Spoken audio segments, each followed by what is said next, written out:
साथियों, जय हिंद जय भारत। इंजीनियर स्टॉक में आप सभी का स्वागत है। आशा करता हूं आप सभी स्वस्थ होंगे। साथियों, भारत सरकार की टीम इस समय अमेरिका में है, क्योंकि अभी भारत और अमेरिका के बीच में व्यापारिक समझौता पूर्ण रूप से तय नहीं हुआ है और उस समझौते के दो सबसे बड़े मुद्दे हैं कृषि और डेयरी सेक्टर।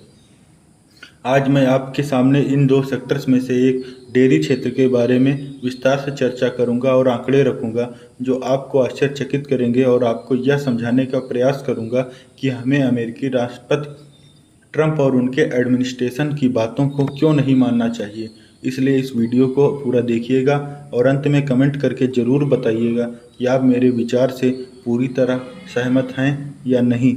जो आंकड़े मैं आपको दिखाऊंगा वह आपको चकित करेंगे, आपको सोच में डालेंगे। तो आइए हम डेयरी सेक्टर के दोनों क्षेत्र के आंकड़ों को समझते हैं। भारत में जो आमतौर पर डेयरी किसान है उसकी स्थिति ऐसी है कि गांव में छोटा सा घर है, परिवार में पत्नी, 2-3 बच्चे, बुजुर्ग आराम से रहते हैं। घर के आसपास 2-3 पशु बंधे होते हैं जिनसे दुग्ध उत्पादन होता है। कुछ दूध वो अपने घरेलू उपयोग के लिए रखते हैं और बचा हुआ दूध वो आसपास जो कोऑपरेटिव डेयरी है या प्राइवेट डेयरी है उसको बेचते हैं या फिर नज़दीकी मिठाई की दुकानों या होटलों में बेचते हैं, जिससे उनकी आजीविका चलती है। भारत में जो पशुपालन क्षेत्र है वो भारतीय किसान के लिए एटीएम मशीन है। किसान पशु पालता है। मान लो किसी किसान के पास 2 भैंसें हैं। भैंस जो दूध देती है वो जाके डेयरी में बेचता है और वहाँ से उसको पैसा मिलता है। किसान खेती करता है। अब भारत में फसलों के 3 सीजन होते हैं, रबी, खरीफ और जायद। अब किसी सीजन की फसल हो उसको तैयार होने में लगभग 120 दिन लगते हैं। उसको अपनी आमदनी के लिए 120 दिन का इंतज़ार करना पड़ता है और अगर बीच में आग लग गई, ओले पड़ गए, बारिश आ गई या सूखा पड़ गया या फिर कुछ और समस्या आ गई तो आमदनी की जगह किसान को नुकसान उठाना पड़ता है और पूरे साल का खर्चा निकालना और घर चलाना मुश्किल हो जाता है। लेकिन किसान के लिए डेयरी उद्योग, मुर्गी पालन, शहद उत्पादन या ऐसे उद्योग हैं जो उसको डेली मतलब रोज़ का रोज़ कैश उपलब्ध कराते हैं, जिससे उसका गुजारा चलता रहता है। साथ ही साथ उसकी आय बढ़ती है और उसका खाली समय भी उपयोग में आ जाता है। और दूसरी तरफ हम अगर बात करें अमेरिका की डेयरी फार्म की, तो जैसा कि आप वीडियोज़ में देख रहे हैं, आप स्वयं ही तुलना कर लीजिए एक भारतीय डेयरी फार्म को और एक अमेरिकी डेयरी फार्म को। इसकी तुलना हम थोड़ा विस्तार से करेंगे और देखेंगे कि क्या फ़र्क है और क्यों ट्रंप भारत के उन छोटे किसानों के पीछे पड़े हैं। अगर हम तुलना करें तो भारत में किसी किसान के पास 1, 2, 3 अधिकतम 4 पशु होते हैं। 80 मिलियन लगभग 8 करोड़ लोग भारत में डेयरी उद्योग से जुड़े हुए हैं, पशुपालन से जुड़े हुए हैं। दूसरी तरफ अमेरिका की बात करें तो छोटी बड़ी लगभग 24,000 डेयरी फर्में हैं। एक तरफ ट्रंप साहब इतनी जद्दोजहद कर रहे हैं सिर्फ 24,000 किसानों के लिए और मोदी सरकार को 8 करोड़ किसानों की ज़िंदगी बचानी है, उनकी आजीविका बचानी है, उनको बेरोजगार होने से बचाना है। लेकिन अमेरिकी सरकार कहती है कि मेरे 24,000 किसान आपके 8 करोड़ से ज़्यादा इम्पोर्टेंट हैं। असली विवाद की जड़ यहीं से शुरू होती है। आकार की बात अगर हम करें तो भारत में 2 से 5 पशु आमतौर पर एक किसान के पास होते हैं, तो वहीं अमेरिका में 250 से लेकर 2500 पशु आमतौर पर एक पशुपालन केंद्र में होते हैं। इससे ज़्यादा भी हो सकते हैं। अगर पशुओं के प्रकार की बात करें तो भारत में लगभग 55% के आसपास भैंसें हैं, साथ ही 45% के आसपास गायें हैं। तो वहीं अमेरिका में ज़्यादातर गायें हैं। अगर भारत में दूध की प्रति पशु औसत उत्पादकता लगभग 3 से 10 लीटर तक होती है, तो वहीं अमेरिका में प्रतिदिन 25 से 35 लीटर तक होती है। अगर हम डेयरी के ढांचे की बात करें तो भारत में असंगठित ढांचा है। लगभग 70 से अधिक प्रतिशत में छोटे किसान हैं जो डेयरी क्षेत्र में कार्यरत हैं, तो वहीं अमेरिका में अत्यधिक संगठित औद्योगिकृत पशुपालन केंद्र हैं। अगर हम सालाना उत्पादन की तुलना करें तो भारत में लगभग 230 मिलियन टन सालाना दुग्ध उत्पादन होता है और अमेरिका में लगभग 100 मिलियन टन होता है। भारत दुग्ध उत्पादन में प्रथम स्थान पर आता है और अमेरिका द्वितीय स्थान पर आता है। अगर हम सालाना उत्पादकता की बात करें तो भारत में ऑन एवरेज प्रति पशु उत्पादकता 1800 से 2000 लीटर प्रति वर्ष है, तो वहीं अमेरिका में प्रति पशु 9000 से लेकर 11000 लीटर तक प्रति वर्ष उत्पादकता होती है। लगभग भारत से प्रति पशु 5 गुना ज़्यादा। अमेरिका का पूरा फोकस एक्सपोर्ट ओरिएंटेड है, क्योंकि अगर हम देखें तो हम दूध क्यों उपयोग करते हैं, प्रोटीन और कैल्शियम के लिए, पर उनके पास बहुत सारे नॉन वेजिटेरियन सोर्स हैं प्रोटीन इंटेक के लिए, इसलिए वहाँ पर मिल्क इंटेक कंपैरेटिवली कम है, डेयरी प्रोडक्ट्स का इंटेक कम है। इस बात को भी आपको समझना होगा। डेयरी प्रोडक्ट्स के अलावा जो अन्य प्रोटीन सोर्स हैं, जैसे वहाँ लोग मटन खाते हैं, पोर्क खाते हैं, चिकन खाते हैं, बीफ खाते हैं, और जो डेयरी प्रोटीन वो होता है वो मीट प्रोटीन से महंगा होता है। वहीं अगर भारत की बात करें तो हमारा पूरी तरह डोमेस्टिक मार्केट है, हमारा एक्सपोर्ट ओरिएंटेशन नहीं है। रूरल एरिया में फैमिली ओरिएंटेड छोटे फार्म हैं, जबकि अमेरिका में सब काम इंडस्ट्रियल है। भारत में ऑर्गेनाइज्ड सेक्टर करीब 30 से 35% है, बाकी सब दूध वाले हैं, दूधिए हैं, जो मोटरसाइकिल रेलगाड़ी में बैठ के शहरों कस्बों में सप्लाई देते हैं, साथ में डेयरी इंडस्ट्रीज को सप्लाई कर देते हैं। जबकि अमेरिका में कोई दूधिया नहीं है, 95% वहाँ पर डेयरी उद्योग हैं जो वेल स्ट्रक्चर्ड हैं। हमारे यहाँ दूध का उपयोग लस्सी, दूध, छाछ, मक्खन, घी, पनीर, मिठाई के रूप में होता है, जबकि अमेरिका में सारा कुछ वैल्यू एडेड है। अगर हम देखें चीज़, बटर, पनीर, घी मिलके सारा कुछ एक्सपोर्ट को ध्यान में रख के प्रोड्यूस होता है। टेक्नोलॉजी की अगर हम बात करें, हमारे यहाँ पे लो कॉस्ट मतलब लो टेक्नोलॉजी है। गांव में आप देखते ही हैं किसान कौन सी टेक्नोलॉजी इस्तेमाल करता है, जबकि अमेरिका में बहुत हद तक अगर मैं कहूँ हर फार्म में ऑटोमेशन है, क्योंकि वहाँ लेबर ही नहीं है जो 2500 जानवरों को संभाल सके, तो ऑटोमेशन उनको करना पड़ता है। अब रही बात इंफ्रास्ट्रक्चर की, तो कोल्ड चेन इंफ्रास्ट्रक्चर हमारे यहाँ बिल्कुल ना के बराबर है, क्योंकि हम जो डेयरी में दूध भेजते हैं वो भी कैन में भर के ट्रक में रख के ले जाया जाता है। कुछ कुछ गांव में आजकल बल्क मिल्क कूलर लग गए हैं, लेकिन ज़रूरत के हिसाब से अभी बहुत काम बाकी है। तो वहाँ अमेरिका में इंफ्रास्ट्रक्चर एक्सटेंसिव और हाईली एफिशिएंट है, क्योंकि सारा काम वहाँ मशीनों से होता है। तो मशीन से सारा दूध सीधा बल्क मिल्क कूलर्स में चला जाता है, तो वहाँ मैनुअल हैंडलिंग की ज़रूरत नहीं पड़ती। और जहाँ तक सब्सिडी की बात है, हमारे यहाँ पे जो फोकस है, हम किसानों को कोई सब्सिडी नहीं देते हैं। हम देते हैं डेयरी फैक्ट्री लगाने के लिए या फीड प्लांट लगाने के लिए, मतलब इंफ्रास्ट्रक्चर के लिए किसान को पर्सनली वहाँ कुछ नहीं मिलता है। जबकि अमेरिका में किसानों को उनकी इनकम को एश्योर करने के लिए इनकम सब्सिडी दी जाती है, और उसका मेन कवरेज जो है मार्केटिंग और एडाक एड। अगर उनको लगता है कि दूध के दाम बहुत गिर गए हैं, तो किसानों को एडिशनल मनी ट्रांसफ़र भी कर देते हैं, ताकि किसान अपना डेयरी फार्म सस्टेन कर सके। तो वहाँ सब्सिडी मिलती है डेयरी को, और यहाँ नहीं मिलती है। अब सारा झगड़ा कहाँ है, उसके लिए अब इस इमेज में देखिएगा दोस्तों, आप देखेंगे भारत में मिल्क प्रोडक्शन हर साल बढ़ रहा है, हमारा रेट बढ़ रहा है, और अमेरिका के मिल्क का प्राइस कम हो रहा है। पिछले 10 साल में हम देखें तो अमेरिका में डेयरी सेक्टर के प्राइसेस नहीं बढ़े हैं, और यही वहाँ के किसानों का इश्यू है। वहाँ की जो पॉलिटिकल लॉबी है उसका यह कहना है कि किसानों के दूध के प्राइस किसानों को नहीं मिल रहे हैं, या तो सब्सिडी बढ़ाओ या हमें अंतर्राष्ट्रीय बाज़ार में माल बेचने में सुविधा दो, ताकि हम ज़्यादा मुनाफा कमा सकें, रेट बढ़ा सकें। क्योंकि अगर आप एक्सपोर्ट ज़्यादा नहीं करोगे तो डोमेस्टिक मार्केट में जितनी सप्लाई बनी रहेगी उससे प्राइस दबा रहेगा। भारत का प्राइस हमेशा अमेरिका के प्राइस और अंतर्राष्ट्रीय प्राइस से डोमेस्टिक प्राइस जो फैट का है वो ज़्यादा रहता है, क्योंकि हमारे यहाँ प्रोडक्शन छोटे लेवल पर होता है। अब सवाल इस बात का है कि अगर कल को हमने टैरिफ कम कर दिया और अंतर्राष्ट्रीय बाज़ार से मिल्क फैट आने लगा, अगर कम दाम पर ये प्रोडक्ट आने लगा तो क्या होगा? विदेशी माल सस्ता पड़ेगा और साथ में सप्लाई बढ़ जाएगी। जिससे आपको डेयरी प्रोडक्ट के रेट घटाने पड़ेंगे। आप किसानों को उनके प्रोडक्ट का दाम अच्छा नहीं दे पाओगे। क्यों नहीं दे पाओगे, इस बात को हमें समझना पड़ेगा। यह बहुत सीरियस मुद्दा है। प्राइस की अंडर कटिंग करनी होगी। जो घी बनाने वाले हैं वह अमेरिका से बटर ऑयल ये लेंगे, क्रीम लेंगे और भारत में घी बनाएंगे। भारत के जो मिल्क प्राइसिंग सिस्टम है दोस्तों, उसमें फैट जो है उसका बेस होता है।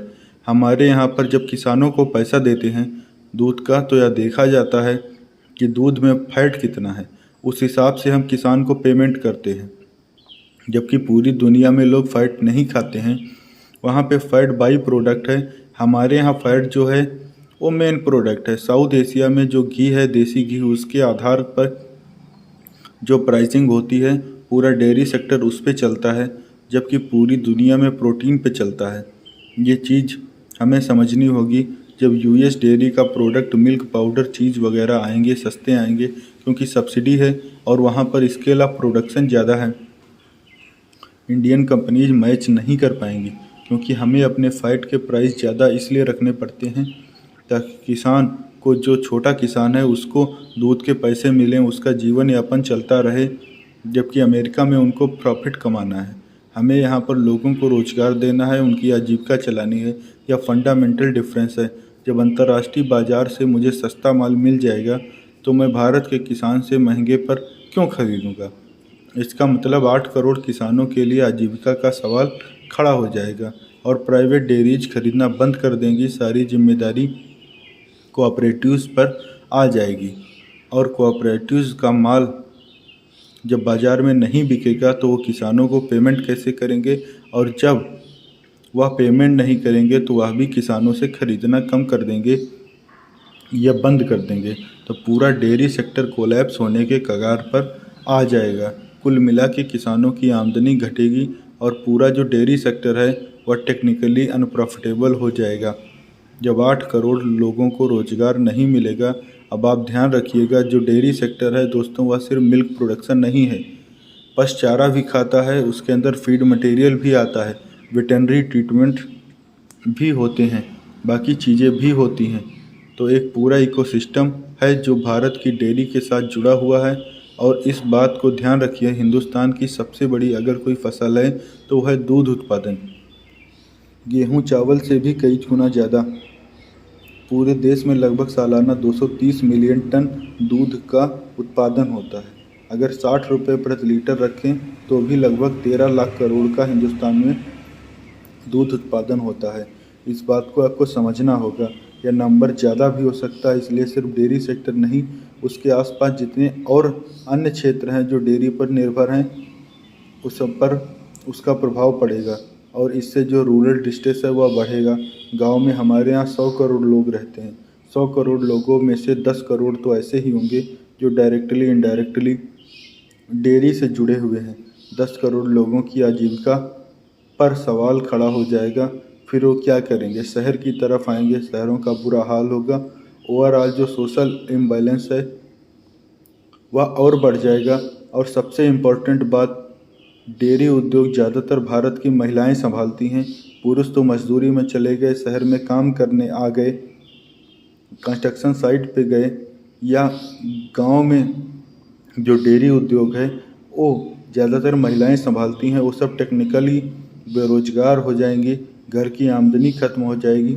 इसके अलावा जब आपके पास सस्ता विदेशी माल आएगा तो जो आपके लोकल कोऑपरेटिव्स हैं, जो अभी आपको मिल्क दे रहे हैं, जब वो वाइबल नहीं रहेंगे तो उनकी ब्रांड पर सवाल उठेंगे, वो उनका एग्जिस्टेंस क्वेश्चन में आ जाएगा और विदेशी माल धीरे धीरे शहरों में आपको दिखने लगेगा। साथ ही साथ जो हमारे वैल्यू एडेड प्रोडक्ट्स हैं जिससे किसानों को आमदनी होती है, क्योंकि हमें दूध के दाम सस्ते इसलिए रखने पड़ते हैं ताकि आम आदमी को सस्ता दूध मिल जाए। अगर आप आज दूध की कास्ट ऑफ प्रोडक्शन लगाएं और उसमें वैल्यू एडेड प्रोडक्ट्स हटा दें तो दूध बहुत महंगा बिकेगा। इसलिए दूध के रेट कम रख के वैल्यू एडेड प्रोडक्ट्स बनाए जाते हैं ताकि जो लोग अफोर्ड कर सकें वो थोड़ा एक्स्ट्रा पैसा दें, ताकि किसानों को भी उनकी इनकम मिल जाए और कंज्यूमर्स को भी अफोर्डेबल रेट पर दूध मिल जाए।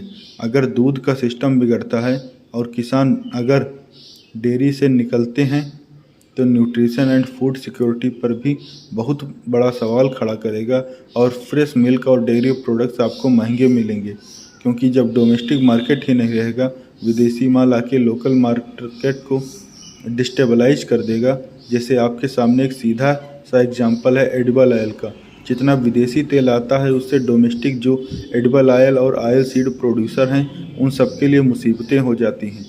यह हमें समझना होगा कि जो हमने गलतियां एडिबल ऑयल में करी वो हम डेयरी में ना करें। यह भी हमें समझना होगा, आज हम दुनिया के सबसे बड़े उत्पादक हैं, आज हम डेयरी सेक्टर में आत्मनिर्भर हैं। आज हम सब डॉक्टर कुरियन और उनके ऑपरेशन फ्लड के आभारी हैं। उन्होंने जो आधार रखा था, पूरे देश को उनका शुक्रिया अदा करना चाहिए कि आज हम हिंदुस्तान को दुनिया का नंबर 1 और आत्मनिर्भर डेयरी सेक्टर में बना सके। इसका मतलब यह है कि हमें अमेरिका के दबाव में नहीं आना है। हमें अपने 8 करोड़ लोगों की आजीविका को बचाना होगा। साथ ही साथ जिस तरह से अमेरिका में सब्सिडी है, जिस तरह से वहाँ काम होता है, यह लॉजिकल नहीं है, या लेवल प्लेइंग फील्ड नहीं है, क्योंकि वहाँ पे काम करने का तरीका यहाँ से अलग है। वहाँ सब्सिडी है, यहाँ नहीं है। बहुत सारे ऐसे कारण हैं कि हमारा छोटा किसान नहीं टिक पाएगा। साथ ही साथ हमारी फूड सिक्योरिटी का सवाल हो जाता है। अगर हमारा एग्रीकल्चर सिस्टम और रूरल इकनॉमी डिस्टेबलाइज होती है तो 150 करोड़ लोगों के लिए जो इकोसिस्टम है, जिसके तहत एग्रीकल्चर प्रोडक्शन होता है, डेयरी जब इसमें सबसे बड़ा कंट्रीब्यूट करता है तो यह पूरा सिस्टम डिस्टेबलाइज होगा। फूड सिक्योरिटी पर सवाल खड़े होंगे। उसके अलावा हमारे रिलीजियस और कल्चरल नॉर्म्स भी हैं। हम दूध को पवित्र मानते हैं। हमारे शास्त्रों में, हमारे सनातन धर्म में दूध बहुत इम्पोर्टेंट रोल प्ले करता है। अब जो विदेशी दूध आएगा वहाँ चारे के अंदर वो कभी बोन मील खिलाएंगे, कभी फिश मील खिलाएंगे, कभी वो इंजेक्शन देंगे। आपको पता ही नहीं होगा कि वो दूध में क्या क्या जो आपकी सेंटिमेंटल वैल्यूज़ हैं उस पर असर आएगा। क्या भारत की जनता उसको एक्सेप्ट करेगी, या अपने आप में एक सवाल खड़ा हो जाएगा। उसके अलावा जो इंफ्रास्ट्रक्चर गैप है और मार्केट डिसरप्शन होगा, उससे मिल्क प्राइसेस में फ़र्क आएगा। ओवरऑल डेयरी सेक्टर में डिस्टेबलाइजेशन होगा। एनवायरमेंटल एथिकल इश्यूज खड़े हो जाएंगे। लेबलिंग को लेके बात शुरू होगी, फिर विवाद बढ़ेंगे, क्योंकि ट्रंप कहते हैं आप किसी भी तरह की जानकारी कंज्यूमर्स को मत दो।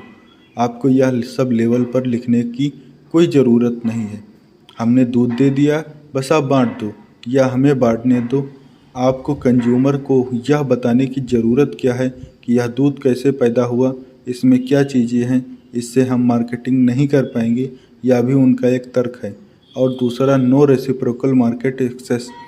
हम वहाँ से तो दूध ले लेंगे, जब हम यहाँ से दूध भेजेंगे या दूध के प्रोडक्ट भेजेंगे, अमेरिका उनको रिजेक्ट करेगा यह कह के कि आपकी गाय में यह बीमारी है, आपके देश में यह बीमारी है, इसलिए हम एक्सेप्ट नहीं करते। इससे भारत का सिर्फ नुकसान होगा। तो भारत के कृषि डेयरी क्षेत्र को बचाने के लिए भारत सरकार को क्या करना चाहिए? जैसे हमने देखा, कास्ट ऑफ प्रोडक्शन है, सब्सिडी का मुद्दा है। सब चीज़ों को ध्यान में रखते हुए हमें इस बात को सोचना होगा कि हमें डेयरी सेक्टर को बचाना है। डेयरी सेक्टर को इसलिए बचाना है कि 10 करोड़ लोगों का रोजगार और भारत की फूड सिक्योरिटी भी इससे जुड़ी हुई है। मैं पॉलिटिक्स पर नहीं जा रहा हूँ, मैं प्योर इकोनॉमिक्स की बात कर रहा हूँ। पॉलिटिकल इशू अलग हैं, क्योंकि ज़्यादातर डेयरी जो है वह कोऑपरेटिव्स में आज की तारीख में अमित शाह जी उसके मंत्री हैं और गुजरात डेयरी सेक्टर में प्रमुख है। तो पॉलिटिकली भी एक सेंसिटिव सेक्टर है, सरकार पे काफ़ी दबाव भी होगा। दूसरी तरफ से पूरी जो ट्रांसपेरेंसी है और जो लेबलिंग है, पहले इस पे समझौता किया जाए, इसको भारत के कानूनों में सुदृढ़ किया जाए। आज भी जो हमारे इम्पोर्टेंट फूड के कानून हैं वह डिफेक्टिव हैं। भारत में क्या बिकता है, हमारे जो फूड लॉज हैं इनमें इतने लो फॉल्स हैं कि हम कोई भी माल किसी भी रूप में बेच पा रहे हैं, उस पर अभी हम कंट्रोल नहीं कर रहे हैं। WTO में सेफगार्ड हैं, हमें उसको यूज करना चाहिए। अब ट्रंप साहब कहते हैं कि मैं WTO को नहीं मानता, मैं द्विपक्षीय व्यापार की बात करता हूँ। अगर भारत सरकार उस ट्रैप में आती है तो खुद WTO के जो प्रावधान हैं हम उनको इग्नोर कर देंगे, जो भारत के लिए सही नहीं होगा। अगर अमेरिका को भारत का बाज़ार चाहिए तो आप आइए और इन्वेस्ट करिए, हम आपको प्रेफरेंशियल ट्रीटमेंट देंगे। अमेरिका की डेयरी कंपनी भारत में आए और इन्वेस्ट करे, उसमें हमें कोई ऐतराज़ नहीं है, लेकिन अमेरिका का डेयरी प्रोडक्ट भारत में क्यों बेचना है, हमें इससे ऐतराज़ है। और सबसे इम्पोर्टेंट बात, जैसा कि मैंने पहले कहा कि जब कोई क्वालिटी नॉर्म्स बराबर नहीं हो, यह समझौते का कोई मतलब नहीं रह जाता। साथियों, अमेरिका भारत पर दबाव बना रहा है, उसका एक कारण यह भी है, आइए उसको समझते हैं। जब हमारा देश आज़ाद हुआ था तब हम अनाज उत्पादन और दुग्ध उत्पादन दोनों सेक्टर में बहुत पीछे थे। हम अपनी आबादी की आवश्यकताओं के बराबर भी दूध और अनाज उत्पादित नहीं कर पाते थे, तब हमें विदेशों से आयातित करना पड़ते थे। याद है जब लाल बहादुर शास्त्री जी हमारे देश के प्रधानमंत्री थे, उन्होंने एक नारा दिया था, जय जवान जय किसान। उस समय हम सप्ताह में एक दिन व्रत रखने की भी मांग उठाई गई थी, क्योंकि उस समय हम अपनी ज़रूरत भर का अनाज उत्पादित नहीं कर पाते थे। तब हरित क्रांति के माध्यम से एम स्वामीनाथन जी ने अनाज उत्पादन के क्षेत्र में भारत को आत्मनिर्भर बनाया। वहीं डॉक्टर कुरियन ने ऑपरेशन फ्लड के माध्यम से दुग्ध उत्पादन में देश को आत्मनिर्भर बनाया। हम तो आत्मनिर्भर हो गए, अपनी ज़रूरत का खुद ही उत्पादित करने लगे, पर हम जिन देशों से खरीदते थे वो आज भी तो उतना ही उत्पादित कर रहे हैं ना, तो वो कहाँ बेचेंगे, क्योंकि मार्केट एक्सेस अब चूँकि हम अपना खुद का बनाते हैं तो उनको मिलेगा नहीं, इसलिए उनके उत्पादन क्षमता पर असर पड़ रहा है। उनके दामों उनको मार्केट एक्सेस न मिलने से उनके उत्पादों का उनको दाम नहीं मिल पा रहा है। इसका यह भी एक कारण है। आज भारत में सालाना लगभग 13 लाख करोड़ रुपए का दूध उत्पादन होता है, जिससे पशुपालक किसान अपनी आजीविका चलाते हैं। साथ ही साथ इस रुपयों से अपनी ज़रूरत की चीज़ें खरीदते हैं, दूसरे सेक्टर में इन्वेस्ट करते हैं। अगर विदेशी डेयरी प्रोडक्ट आए तो लोकल प्रोडक्ट नहीं बिकेंगे, जिससे पशुपालन कम होगा और लोगों का परचेसिंग पावर कम होगा, जिससे दूसरे सेक्टर पर भी बुरा असर पड़ेगा और अंततः देश की अर्थव्यवस्था को नुकसान होगा। इस समय अमेरिका और भारत के बीच में चर्चाएं चल रही हैं कि डेयरी उद्योग को आप खोलिए, टैरिफ कम करिए, ताकि अमेरिकन प्रोडक्ट्स हम बेच सकें। अब आप मुझे यह बताइए कि क्या भारत सरकार को अमेरिका के दबाव में आना चाहिए? क्या मोदी सरकार को ट्रंप की बातों को मान के डेयरी सेक्टर को कुर्बान कर देना चाहिए? मेरे हिसाब से भारत सरकार को जल्दबाजी नहीं करनी चाहिए, क्योंकि इसमें मुझे भारत का हित कहीं नहीं दिख रहा है। आपके जो भी विचार हो कमेंट बॉक्स में लिखिए, इस वीडियो को शेयर करिए, इस चैनल को सपोर्ट करिए, हमें सब्सक्राइब करिए, साथ ही साथ अपना ध्यान रखिए। फिर मुलाकात होगी एक और इम्पोर्टेंट मुद्दे के साथ। नमस्कार, जय हिंद, जय भारत।